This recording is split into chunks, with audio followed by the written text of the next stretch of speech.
What is up, everybody? It's Dr. Vibe here, host and producer of the award-winning Dr. Vibe Show, 2018 Innovation Award winner, handed out by the Canadian Ethnic Media Association.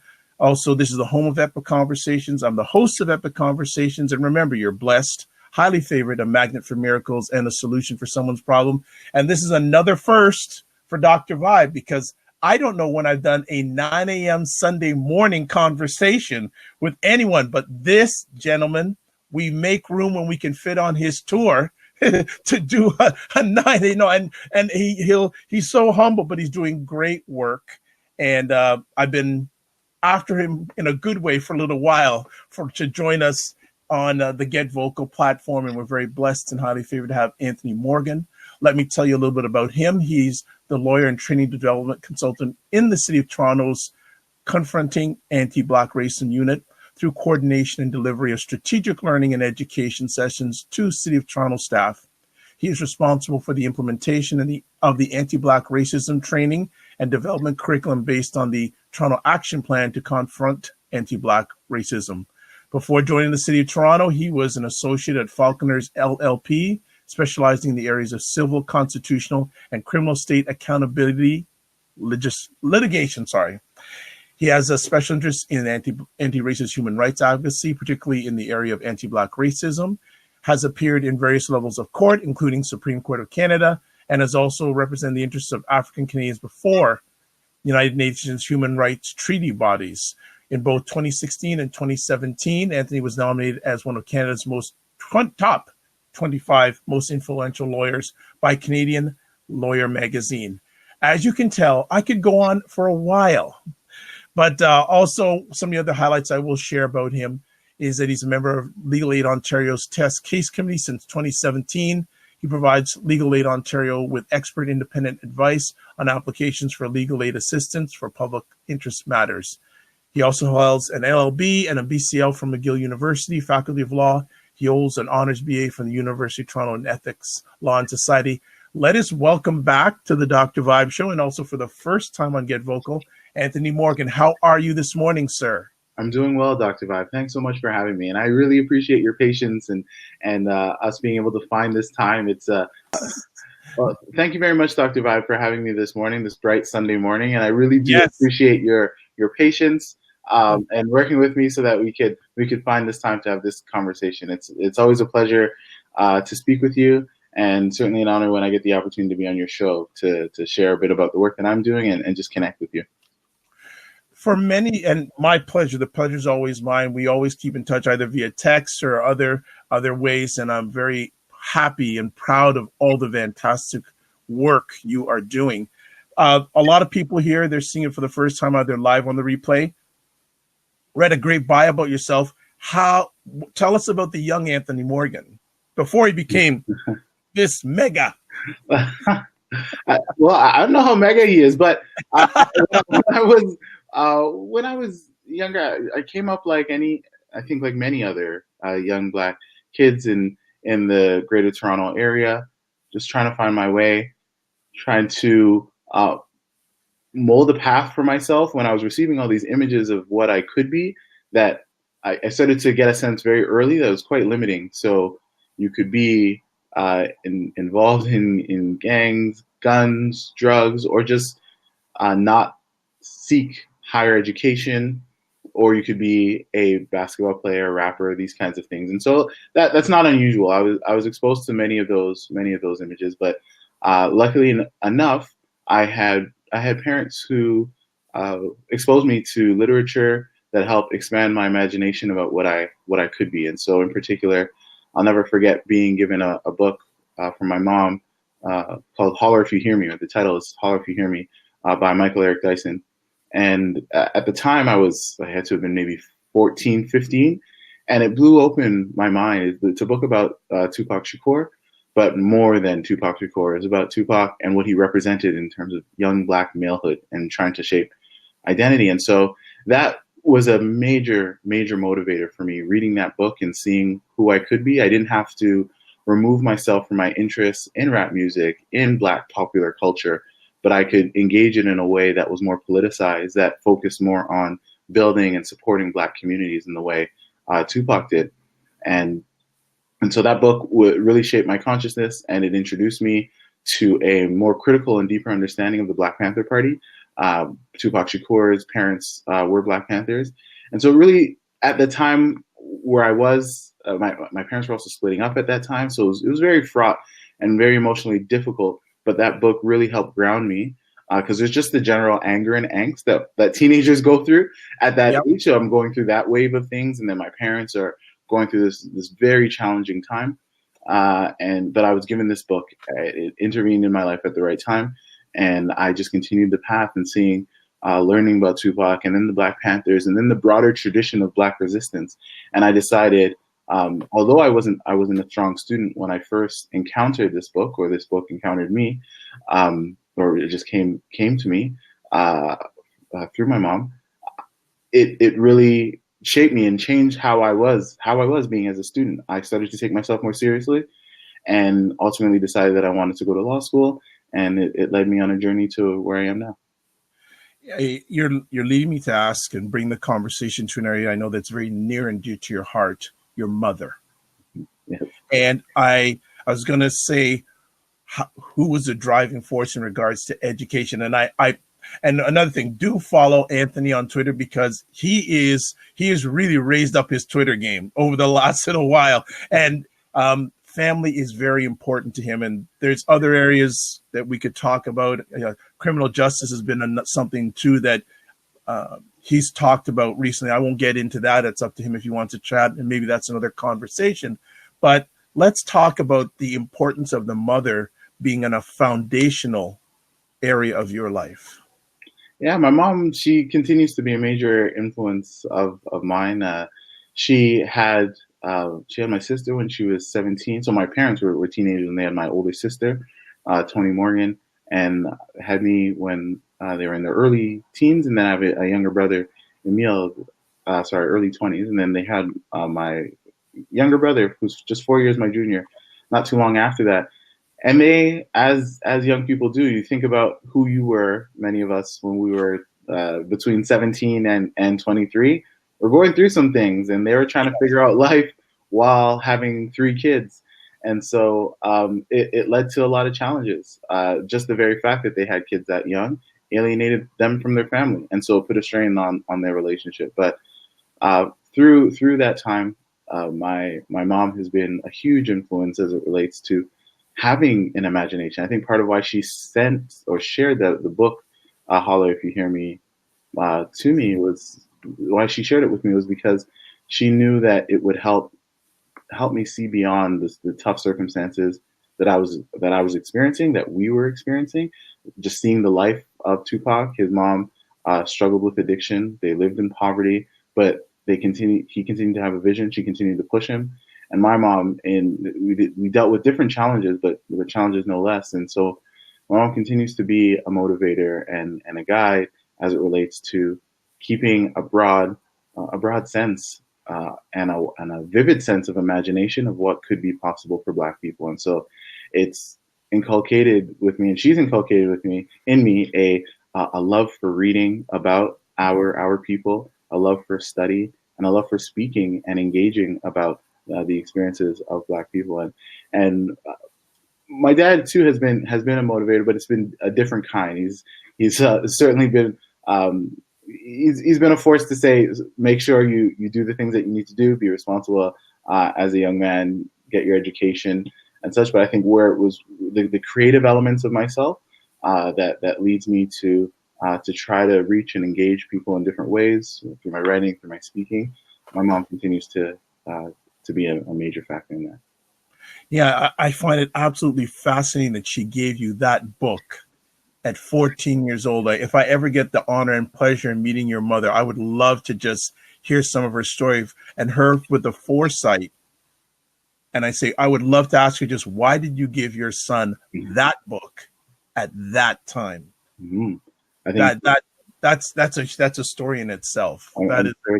Funny enough, I'm realizing I haven't asked her. I should probably ask her because the book has been so influential for me. Yeah, I think and I'm gonna throw out something to you. If you ever ask her, Please write a post about it. Yes. No, I'm serious, because I know you're creating content and sharing content. I think that'd be a fascinating post. Thank you for the suggestion. I think I might just go right back and ask her, like, what was that about? What was that There you go. about? What obviously she provided some foundation about social justice and law. How did you, like, was it her that pointed you in the direction of law? When did you make that decision to go down the law/social justice journey? So it was around the end of high school. I was in grade 12, so my final year of high school, and it was through this journey. Again, this book.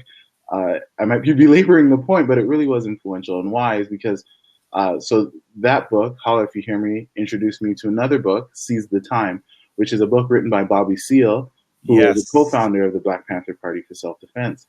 And in that book, Bobby Seale talks about Huey P. Newton, the other co-founder of the Black Panther Party, and probably the person most people are familiar with in terms of the foundational history of the Panthers. And Huey P. Newton had gone to law school for at least a year, and he deliberately had gone to, well, he jokingly would say to be a better criminal, but what he ended up actually doing was to take that information that he gained in law school about the U.S. Constitution to learn how to protect the lives and bodies of Black people in Oakland, California. Black communities were being subject to all kinds of police brutality with impunity, where police were just engaging in all kinds of hostilities. But Huey P. took that information he gained from law school, gone back into communities, and educated his brothers and sisters within the community and said, okay, here's how we're going to protect ourselves. Here's what we can legally do and legally can't do to make sure that we are keeping these police in check, because there's nobody else out here to protect us, so we have to protect ourselves. So when I was coming up as a teenager, that blew my mind, that that's something that you could do with law. So in at that formative time, I said, you know what, that's exactly what I want to do. I want to get a legal education so that I can learn how to better protect the rights and lives of Black people, and continue that. That is great. Thanks. Well, let's get to the main part of our conversation today about the International Decade for People of African Descent. And I have a feeling that most of the people, well, not most, a number of people who are watching this live on replay don't even know that this exists. So could you give a little background about the International Decade for People of African Descent? How did it come to be? Sure. So it's been a long journey. I haven't been a part of all of it, but you can go all the way back to the Durban conference in South Africa in 2001, and then there was the Durban Declaration, and it created momentum. So that was a point at which countries came together to really speak in depth about the histories of systemic racism, including slavery on global Black populations or global African populations. And so from 2001, there were several iterations and conversations about, okay, how do we, as a global community, properly recognize the injustices that have been faced by Black communities across the world, but also rectify them.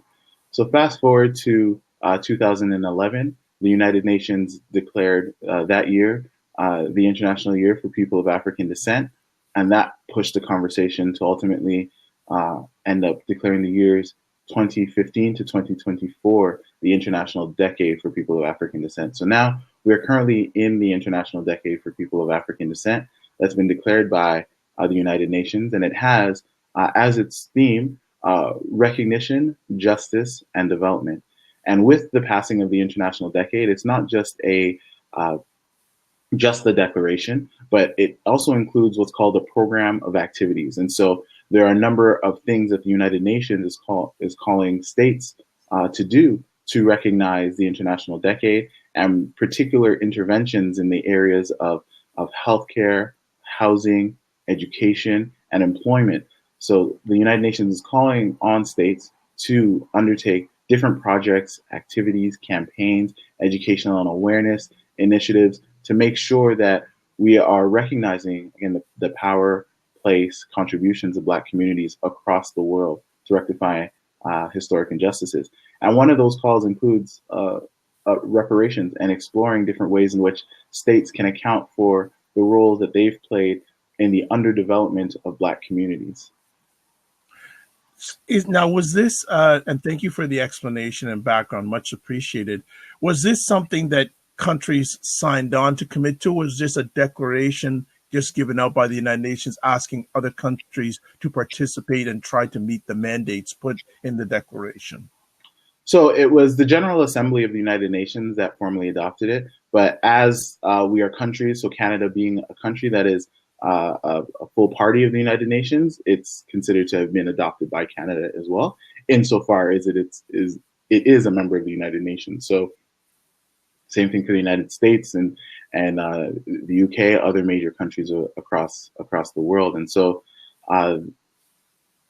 we have that as a formal declaration of the General Assembly, but it impacts Canada. Canada continues to undertake different efforts to recognize the decade. So in January 2018, the federal government of Canada formally acknowledged the International Decade for People of African Descent. In March 2017, the province of Ontario, the equivalent of a state in Canada, the province of Ontario officially adopted the International Decade for People of African Descent. And then the city of Toronto, where we are, formally adopted or formally recognized the International Decade for People of African Descent in March 2019. So we recognize with those dates that it wasn't at the beginning that Canadian bodies of government signed on to the decade, but I think there's a good amount of momentum where there's increasing recognition, so much so that the federal government of Canada, in its most recent budget, allotted $25 million towards initiatives to support the International Decade for people of African descent across Canada.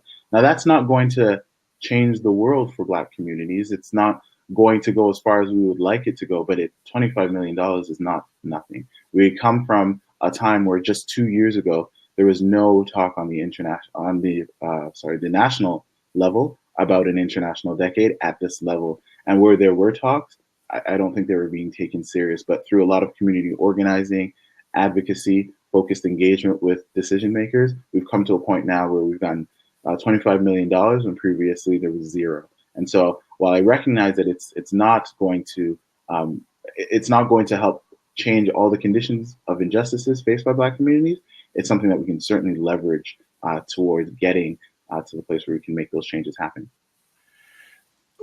You, in the title of this conversation, you listed as an opportunity for Pan-African renewal. Where do you see it as an opportunity for Pan-African renewal? Sure. So when we think about the struggles of global African communities or Black people, one of the things I often like to say is anti-Blackness is borderless.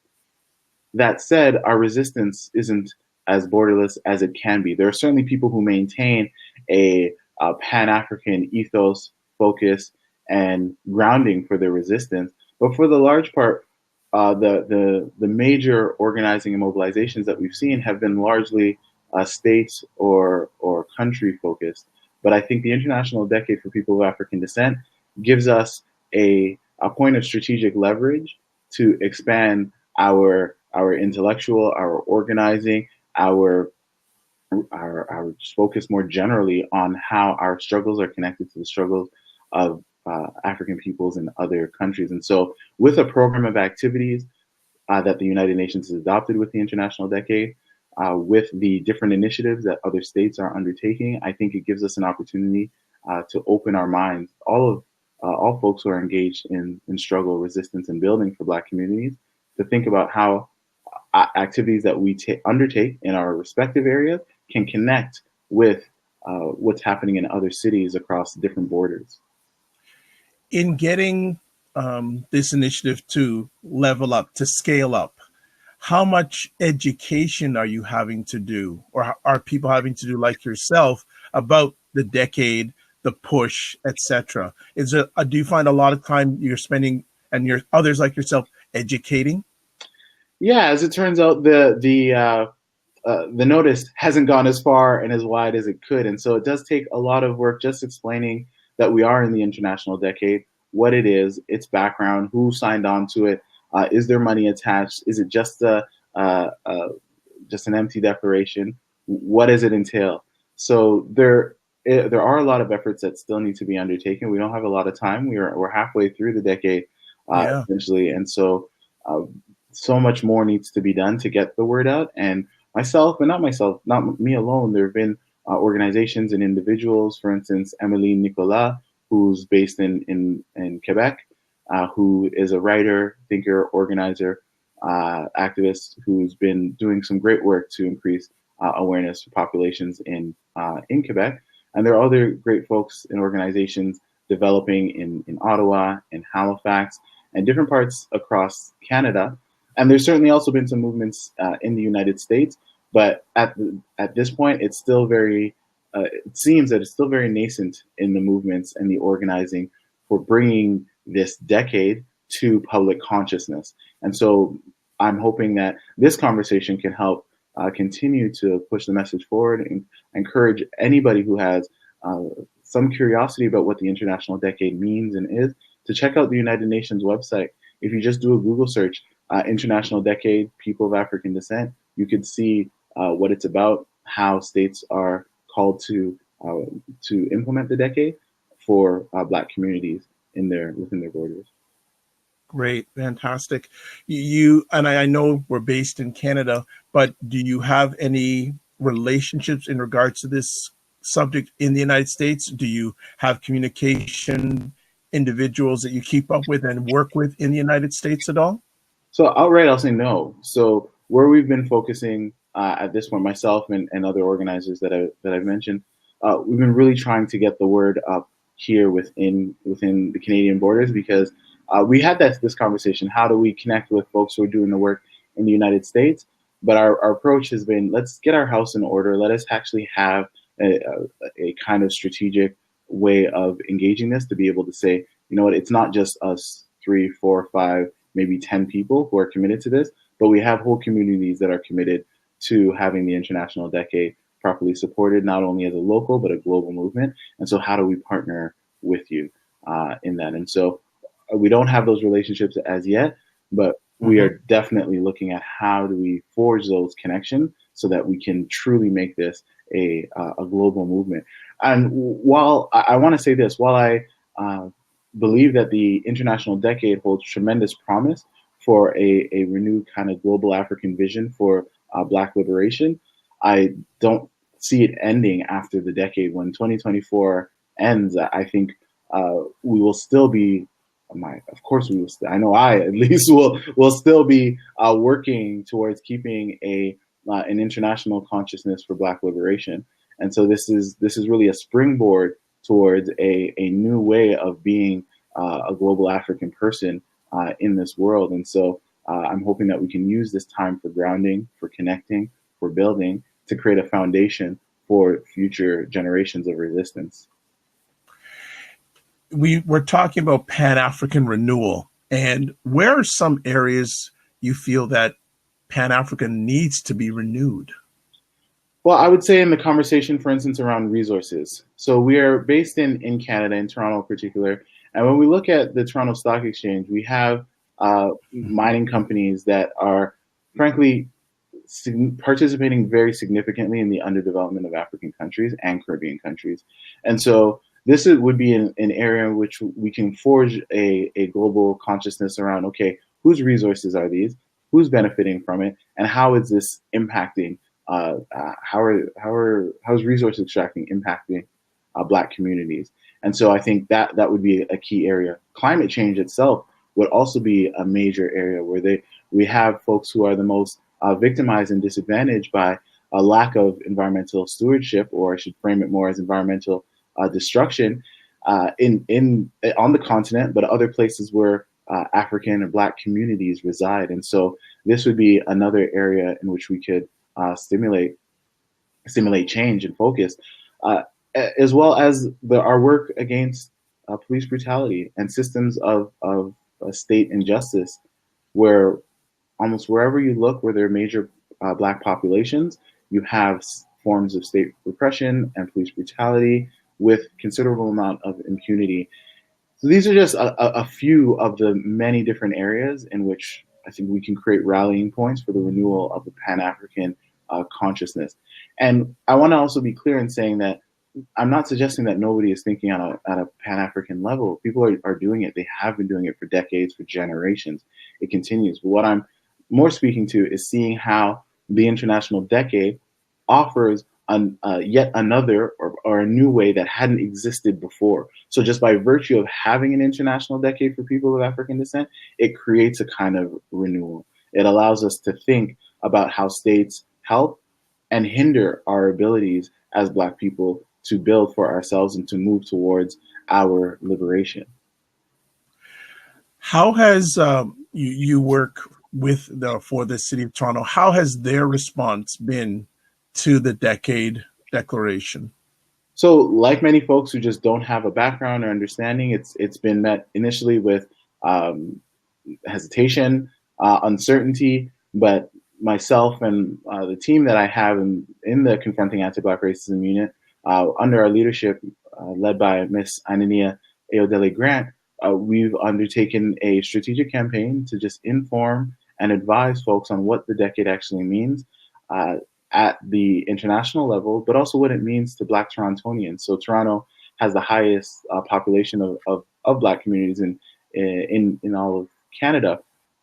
And so, and after getting past those points of hesitation or uncertainty, then the city was on board because they saw that what the United Nations is calling for is consistent with the city's own commitment to bettering conditions of injustice faced by Black communities. And so, recognizing those synergies, we've been able to make some really positive headway, which is why the International Decade was formally recognized by the city not too long after the establishment of the City of Toronto's Confronting Anti-Black Racism unit. We organized ourselves, we touched the right folks in leadership and the mayor himself, and helped paint the picture as to why this is important at the international level, but also at the level of Black communities across the city.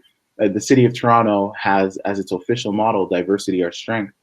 And we regularly recognize in formal documents saying that we are the most multicultural city in the world. And so in recognizing that and acknowledging that, we said, well, if we want to be true to this, this is one of the ways, recognizing the International Decade and making it real by putting resources towards its elevation, celebration, and the education around the decade would demonstrate this in its truest sense for Black communities and beyond Black communities as well. In your journey, you've been involved with a number of causes. How has this one been different than other causes that you've been involved with? Are they different or similar? They're both different and similar, if I could say. So I think it's different in the sense that there's so much less clarity as it relates to what is international law, what are international institutions, what is a human rights treaty body, what is an international treaty. So there are a lot of points of education and learning and growing that are required to give folks the proper context and understanding. So in that way, it's different. Whereas in the local level, you understand there's a police services board, for instance, or there's a school board when there's a form of injustice that you want to redress. We have a general sense of where to go, who to speak to, and how to move, and who the players are. But at the international level, it's very opaque for a lot of folks. It's very removed. It's distant, and so in those ways, it's different. The ways in which it is very much the same, though, is that thinking about how there are international organs, institutions, levers, policies, and laws that we do not always have access to as Black communities. And so in that way, it's very similar in that you know that you have a framework that's supposed to protect you, but it's not always, and unfortunately, it is too rarely protecting you and Black communities.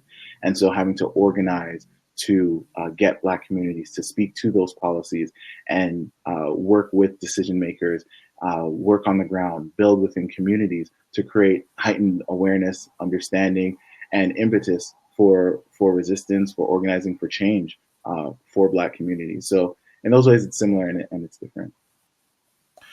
You're giving me some great understanding because I want to know more about this because I'm somewhat involved. Did the UN put any data measurement points in regards to this? Because they put out this declaration, and at the end of the 10 years, is there going to be some measurements on if the objectives have been met? How are things being measured? Are things being measured? That's a good question. So one of the things that the United Nations has called for as a part of this decade, but also other international treaty bodies have regularly called for, is the collection of race-based disaggregated data, which is a critically important thing. So within the United States, some folks might take it for granted that you can figure out how many people have been killed by police, or how many people are suffering from being underhoused or experiencing homelessness, or rates of obesity or diabetes. Within Canada, we actually do not have a systematized, organized way of having that information. And so the vast majority, the overwhelming majority of our policymakers are making those policies blind. It's not evidence-based as it relates to Black communities. And so the United Nations has recognized that this is not something that's unique to Canada. There are many jurisdictions that, because of their hesitation, their fear, their worry about what such data will reveal, they don't collect this information. So the International Decade itself calls on states to implement very robust protocols as it relates to the collection and reporting of race-based disaggregated data. And so the idea is, with that implementation, then you can measure change. But we have to get to that implementation first. And so how the change is being measured with respect to the International Decade is whether those commitments are being implemented. Things like race-based disaggregated data, or different reform in legislative structures in the areas, again, of education, employment, housing, healthcare, and of course, what I didn't mention is policing and the justice system. And so by making sure that states, or at least projecting that states should make a commitment towards these mechanisms for monitoring, evaluation, and for creating benchmarks for improvement, is a way that's being done. But to answer the question more directly, I don't think there's a global way that that change is being monitored. I think the United Nations is leaving it to states to determine how they want to assess whether or not progress is being made. That said, one thing that is really promising is that while we have this International Decade, which is just from 2015 to 2024, we are currently now in the position where the United Nations is formally committed to implementing a permanent forum on people of African descent. And so the states have to formally vote on it, but there's a commitment to having the conversation and structuring it to determine, okay, we're going to have this permanent forum where we have ongoing conversations to evaluate the progress of change for Black communities across the world. And a lot of people don't know about this process that is underway, but a big vote is about to happen in late June, where states are going to make formally vote on what that permanent forum is going to look like. Where is it going to be based? Is it going to be based in Brazil, where there are high populations of Black folks? Is it going to be based in the United Kingdom? Is it going to be based in the United States? Could it be based in Canada? Those are very heated and active debates that are ongoing, and there are significant implications for something like that, where this permanent forum on people of African descent is going to be located. And so this is again a big part of why I'm happy to have this conversation with you, so that people can start doing their Google searches, look at permanent forum, people of African descent, see the conversations that are happening, and see some of the organizing that's being done to make arguments and pitches for the different locations for this permanent forum, and then how it's going to be structured. How often is it going to meet? How long is it going to meet? And again, why I bring all this up is that permanent forum is supposed to be the ongoing measurement for change for Black communities. And so we're really trying to, myself and other organizers are really trying to work with communities to know about the permanent forum, and then make arguments for why it should be in one place or another. Yeah, because we all, especially in the areas that myself and Anthony work in, data is the key now. and especially with a cause like this, because we're starting from ground zero. Mm-hmm. And so some people in America or around the world may watch and say there isn't really great race-based data in Canada. It's the truth. Yeah. It's the absolute truth. And I'm hoping that the UN really pushes for the creation of data. Now, there's, to me, a good and bad side of data. Yes, it's great collecting the data, but everyday life for many people of Blackness still goes on. And without the data, the policies can't get implemented. So it's a to me, a catch-22 situation. Yeah, definitely. And so what we often have to remind even policymakers of is that the data always has to be democratized, as in who controls the data is really critical and important. So it's not just hoarding this information and then projecting it in ways that the state feels most appropriate that would stigmatize or reinforce stereotypes about Black communities, but have robust ways in which not only the data is collected, but it can always be accessed by researchers, by community-based organizations, so that they can conduct their own analyses on what's happening with their communities. The data itself doesn't change lives, but it helps us understand how lives are changing and whether or not they are changing. And so the push is really to get that information so we can leverage and say, you know what, based on previous research, we've seen that if you invest, say, $40 million in this project, we can increase rates of employment by X or Y%. We're not even in a position right now to do that. And so by collecting this information, then we can make bigger arguments for resources in strategic ways to push for change. You have mentioned a word a few times in our conversation today, and I think it's very important. In my conversations with other individuals, I tell them this is the key word push. Yeah. I think when I've had conversations with others about the decade, I've told them we just got to keep on pushing. Indeed.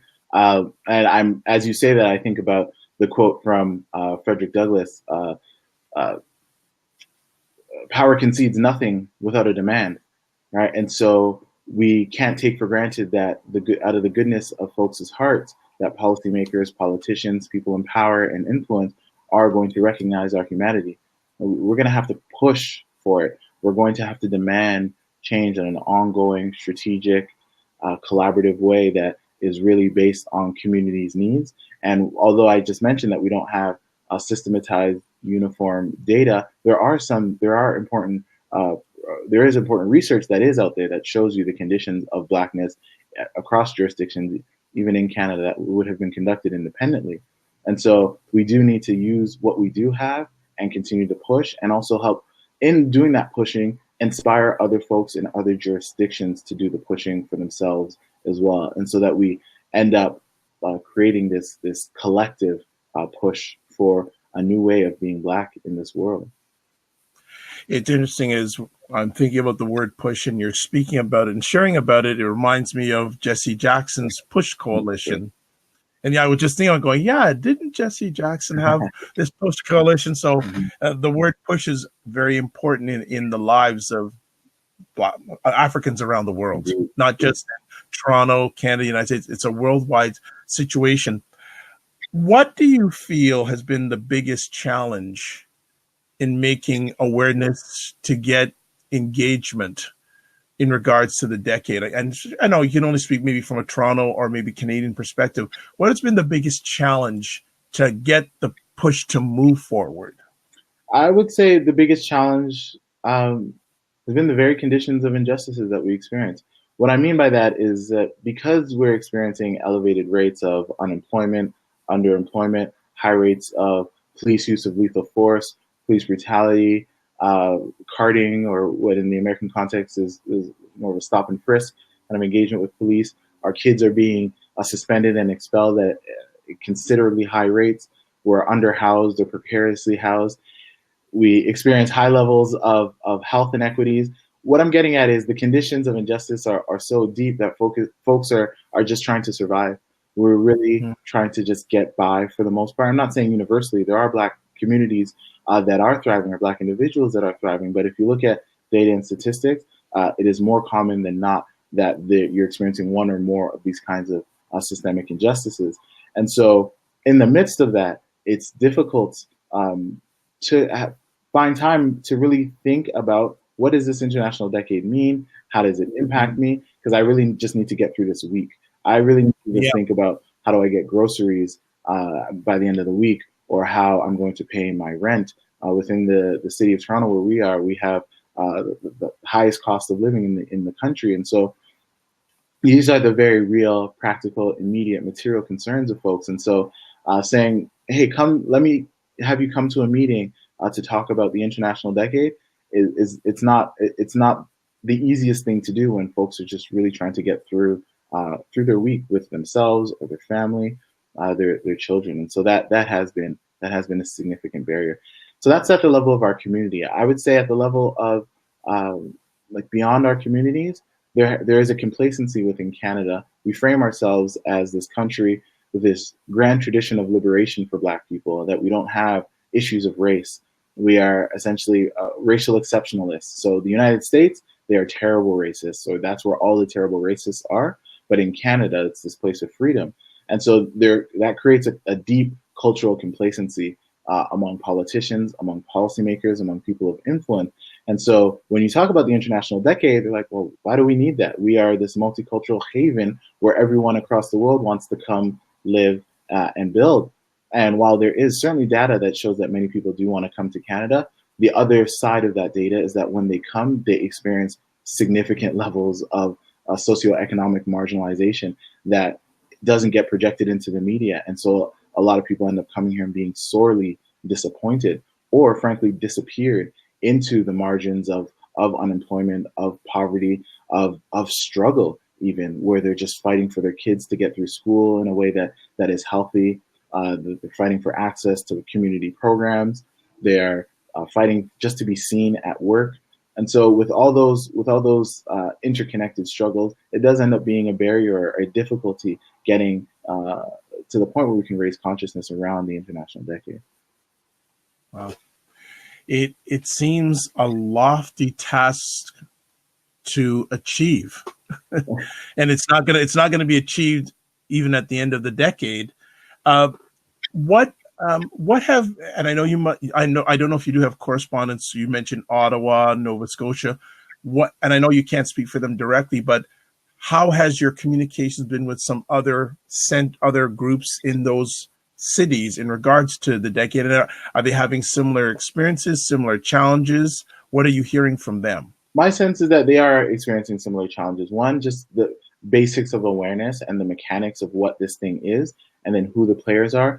And one of the ongoing limitations or obstacles that relate to the international system is, well, who's accountable? So even if we take this International Decade thing seriously, who specifically do we speak to about it? Who at the international level, who in the United Nations is looking to make sure we're doing any of this? People don't know. And I will admit that though I'm committed to doing this organizing, I'm not even quite clear on who exactly is responsible for making sure that these states do this work. Now, there is a working group of experts for people of African descent that the United Nations has commissioned, and they play a very important role in making sure states are recognizing and respecting the rights of Black communities, but they're not the body that is holding states accountable. They are more an advisory group that keeps folks informed about different best practices for recognizing the rights and humanity, and supporting and promoting that for Black communities. And so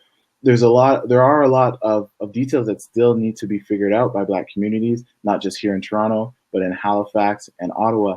But instead of getting lost or stopping the resistance and the organizing at that point, what's happened instead is folks have just said, well, we can get to that information, but first and foremost, let us think about how we can leverage this International Decade to change the material conditions for Black communities, because that's where the power lies.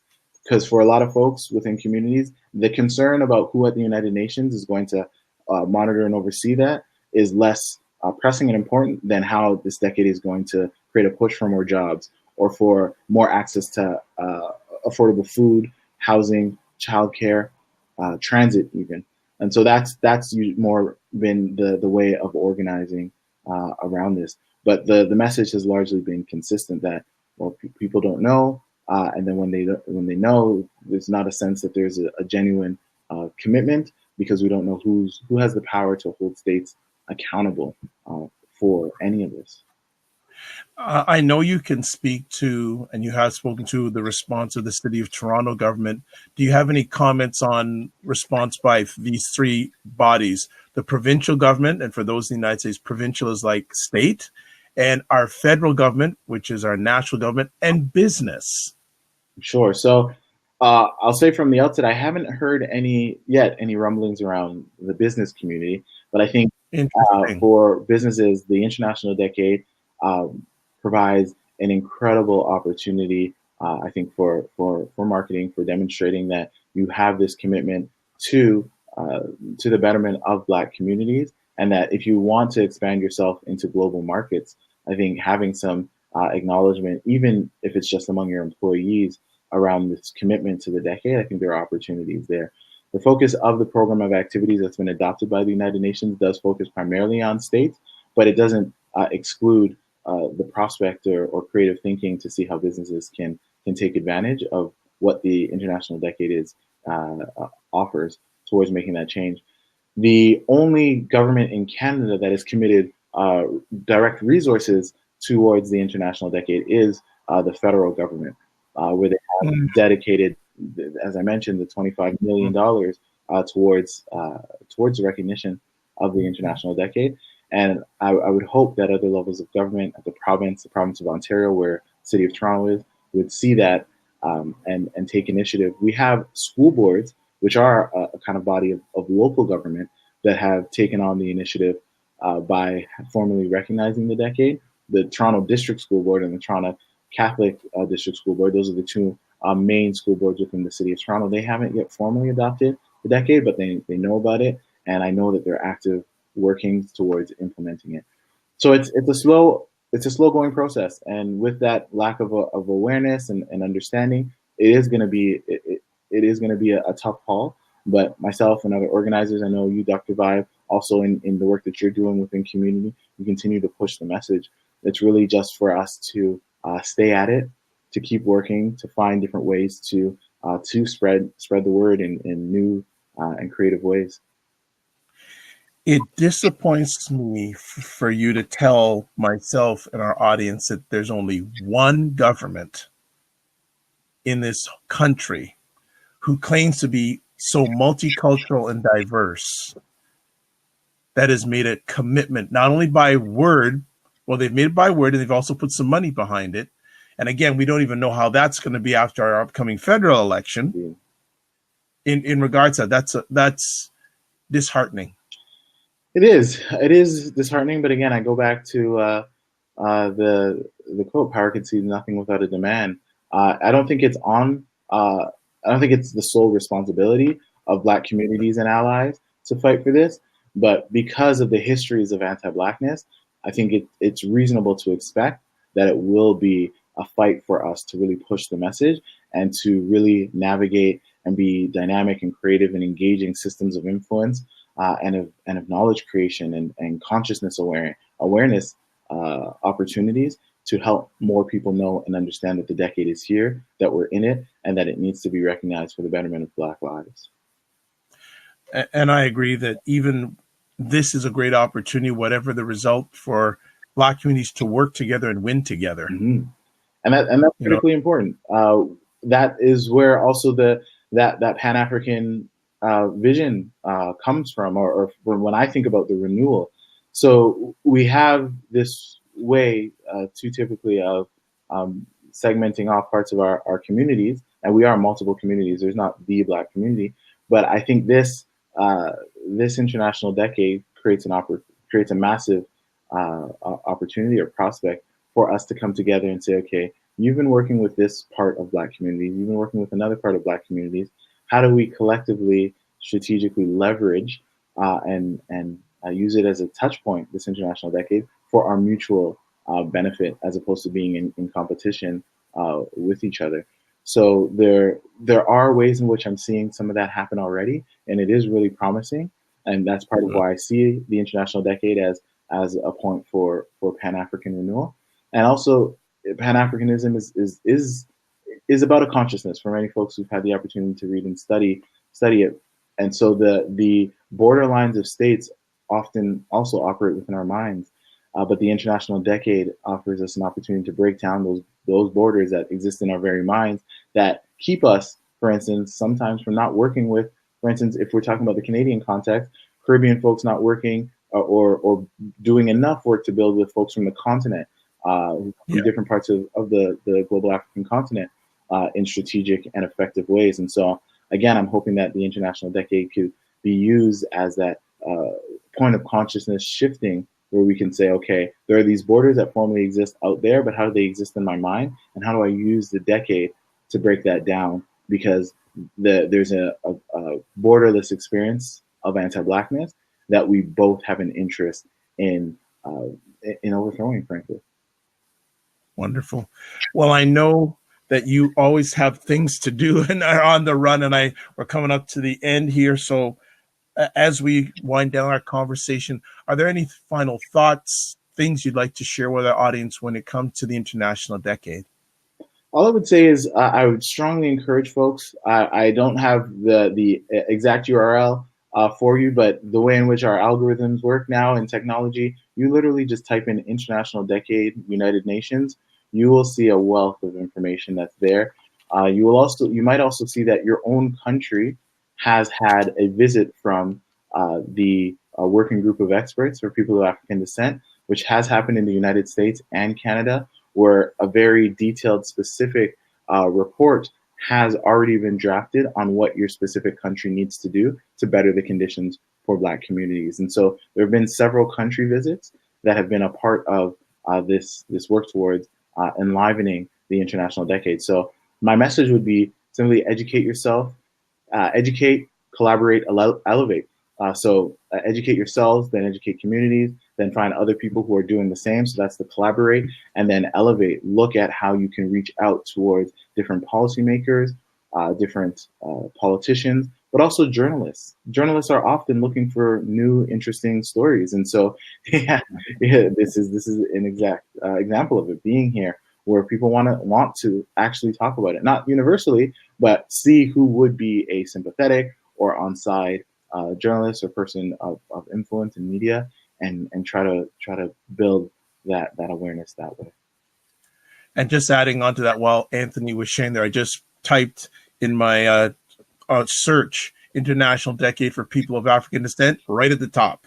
All right. And the website is there. So you have no excuse, well, unless you don't have online access, which some people still don't, but call people, ask questions, ask Anthony questions, ask myself questions.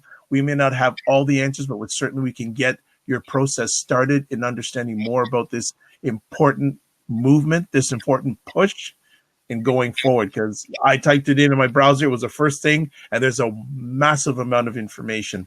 Before we let you go, one last thing? Yeah, please do. Yeah, sorry to interrupt, but it's just a no, not at all. As it relates to the International Decade, one of the things folks often say to me back is, well, what are you doing about it? And it's a fair question. If I'm bringing this information to you, I should be able to tell you what specifically I'm doing. But where I think we have the greatest opportunity for making shifts is by thinking in the frame of what are we going to do about this? And so many folks are a part of different faith communities. They go to different community centers. They work in different workspaces. I think what the International Decade offers an opportunity for is for folks to take the International Decade and go to their different spaces where they already have relationships, and they say, what are we doing about this?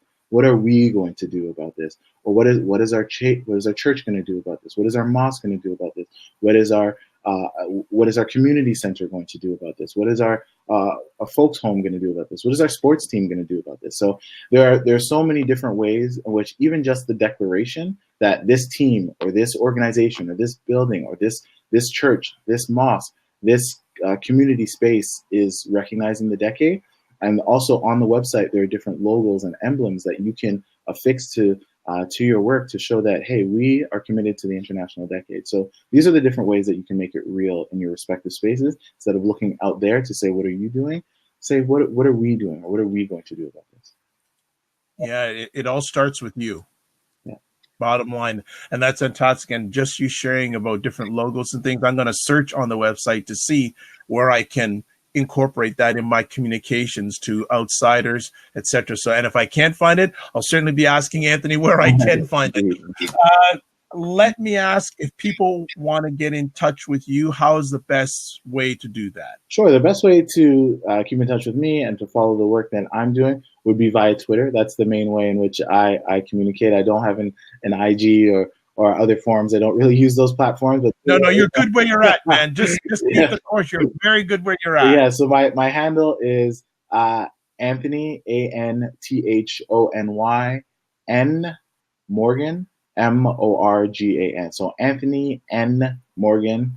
And you can find me on Twitter and find about all the things that I'm doing to collaborate with other people who share a vision for liberation for Black communities here and abroad. Yes, and as I said at the front end of our conversation, great follow, great follow.